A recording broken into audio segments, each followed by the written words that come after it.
আজকে তাই আমরা এত ভালো আছি, সহ্য হচ্ছে না। কাদের সহ্য হচ্ছে না? বাবুদের সহ্য হচ্ছে না। কারা বাবু? ওই সেই সিপিএম এর লোকেরা আজকে বাবু হয়েছে। আজকে তাই ওরা যখন ক্ষমতায় আসবে না কোনোদিন, তাই ওরা বলছে বাঙালিকে ধরো। দিল্লির বাবুরা বাংলায় কথা বললে কোনো রাজ্যে তাদেরকে বলছে বাংলা আমার ভাষা নাকি, এ তো বাংলাদেশি ভাষা, মাতৃভাষায় কথা বলবো বলতে দেবে না। আমি আমার মাতৃভাষায় কথা বলবো, বাংলা ভাষা বলতে দিচ্ছে না এক শ্রেণীর শাসকরা। এই আমার মাতৃভাষা কি জানেন তো? সাঁওতালি। আমরা কিন্তু বাংলা ভাষায় কথা বলি, এই জন্য যে বাংলায় বাস করি তাই বাংলা ভাষায় কথা বলি। আমাকে যদি কেউ এখন বাংলা ভাষায় বাধা দিতে আসে, কথা বলা যাবে না। কেউ যদি বলে না সাঁওতালিতে ভাই কথা বলতে পারবি না, এটা ভারতবর্ষ, আমি বলছি এটা ভারতবর্ষ, আমরা ভারতবর্ষের আদিম জাতি, বাংলায় কথা বলবো, সাঁওতালিতে কথা বলবো।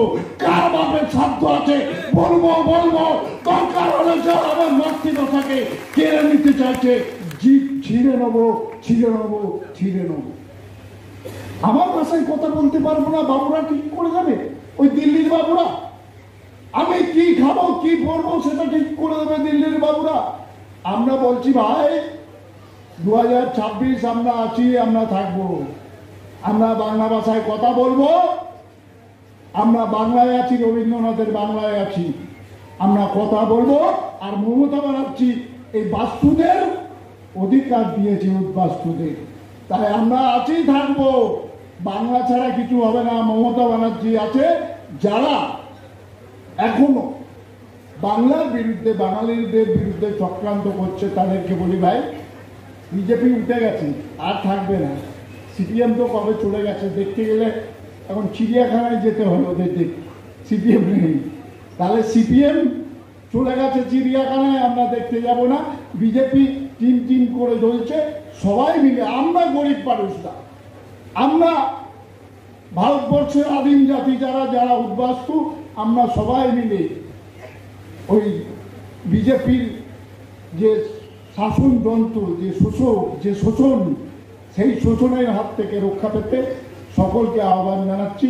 আগামী দিনে দলকে শক্তিশালী করার লক্ষ্যে সমস্ত যারা উদ্বাস্তু এসছেন, আজকে আমাদের নেতৃত্ব যারা এসছেন, সকলকে বলবো লড়াই করুন, সংগ্রাম করুন।